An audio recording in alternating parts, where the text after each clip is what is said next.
MLA ఏం చేశాడు? 10 ఏళ్ళ ఎమ్మెల్యే అట కదా, ఇందాక అన్న చెప్పాడు. 10 ఏళ్ళ ఎమ్మెల్యే ఏం చేశాడు? ఎప్పుడైనా మీకు పనికి వచ్చాడా?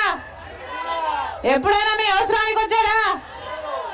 ఇందాక జై జగన్ అన్నారు కదమ్మా, ఒకసారి రండి.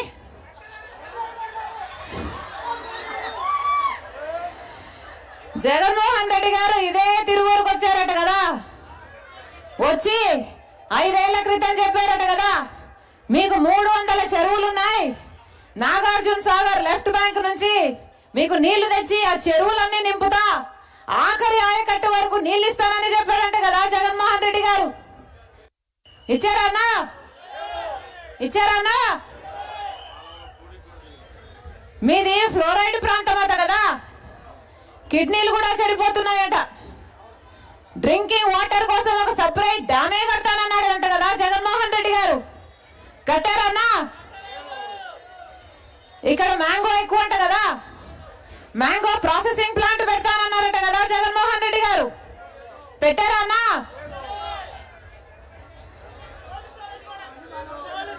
కోల్డ్ స్టోరేజ్ కూడా అన్నారట కదా, పెట్టారా? ఐఐటి పాలిటెక్నిక్ అన్నారట, పెట్టారా? మరి దేనికన్నా జై జగను?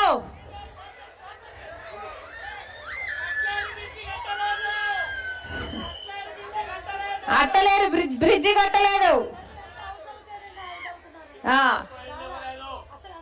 5 సంవత్సరాలు జగన్మోహన్ రెడ్డి గారికి అధికారం ఇచ్చారు, 10 సంవత్సరాలు ఇదే ఎమ్మెల్యేకి అధికారం ఇచ్చారు. 5 సంవత్సరాలు సొంత పార్టీ అధికారంలో ఉండి మీ ఎమ్మెల్యే ఒక్కసారైనా మాకు ఇన్ని హామీలు ఇచ్చారు, ఈ హామీలు ఎందుకు నెరవేర్చలేరు అని మీ ఎమ్మెల్యే ఒక్కసారైనా మీకోసం ఉద్యమాలు చేశాడా? ఒక్కదాని కోసమైనా కొట్లాడారా? ఒక్కదాని కోసమైనా మీ పక్షాన మీ గొంతుగా నిలబడ్డారా? అసెంబ్లీలో మాట్లాడారా? పోనీ ఆయన మంత్రుల దగ్గర మాట్లాడారా? లేదు ఆయన ముఖ్యమంత్రి దగ్గర మాట్లాడారా? మరి ఎందుకు వేయాలన్నా వీళ్ళకు ఓట్లు? మీరిచ్చిన అధికారంతో ఏం చేస్తున్నారు? ఇసుక మాఫియా అట కదా, ఇసుక మాఫియా మామూలుగా కాదు. నియోజకవర్గంలో ఇసుకంతా దోచేశారట కదా మీ ఎమ్మెల్యే. మరి ఎందుకు వేయాలన్నా వీళ్ళకి అధికారము?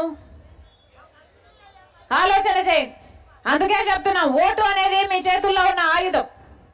ఓటు అనేది మీ జీవితాలను మార్చే ఆయుధం, మీ బిడ్డల జీవితాలను మార్చే ఆయుధం. 5 సంవత్సరాలకు ఒక్కసారి మాత్రమే వస్తుందన్న ఈ ఆయుధం. ఆషామాషిగా ఓట్లేస్తే ఇలాంటి వాళ్ళని గెలిపించుకుంటే ఏమవుతుంది?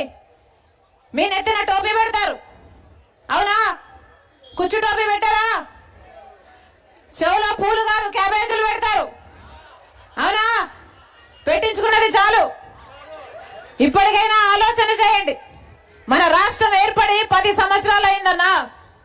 10 సంవత్సరాలలో 5 సంవత్సరాలు చంద్రబాబు గారు ముఖ్యమంత్రి, ఇప్పుడు 5 సంవత్సరాలు జగన్మోహన్ రెడ్డి గారు ముఖ్యమంత్రి.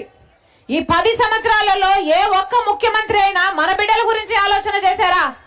ఆలోచన చేస్తే మనకు ప్రత్యేక హోదా ఎంత ముఖ్యమో ఈ నాయకులకి తెలియదా అన్నా? ప్రత్యేక హోదా వస్తే ఒక్కొక్క నియోజకవర్గానికి 50 నుంచి 100 కొత్త పరిశ్రమలు వస్తాయి. ఎంత అభివృద్ధి జరుగుతుంది, మన బిడ్డలకి ఎన్ని ఉద్యోగాలు వస్తాయి, ఇవన్నీ తెలుసు వీళ్లకు. ప్రత్యేక హోదా ఎంత ముఖ్యమో చంద్రబాబు గారికి తెలుసు. 10 ఏళ్ళు సరిపోదు, మాకు 15 ఏళ్ళు కావాలన్నవాడు చంద్రబాబు గారు. ముఖ్యమంత్రి అయిపోయాక మొత్తానికే మానేశాడు అడగడం ప్రత్యేక హోదా గురించి. జగన్మోహన్ రెడ్డి గారు ప్రతిపక్ష నాయకుడిగా ఉండి ఏమన్నాడు? ప్రత్యేక హోదా మాకు అధికారం ఇవ్వండి, బీజేపీ మెడలు వంచి తెచ్చుతామన్నారు. ఆ రోజు జగన్మోహన్ రెడ్డి గారు చంద్రబాబుకు ఛాలెంజ్ విసిరారు, రండి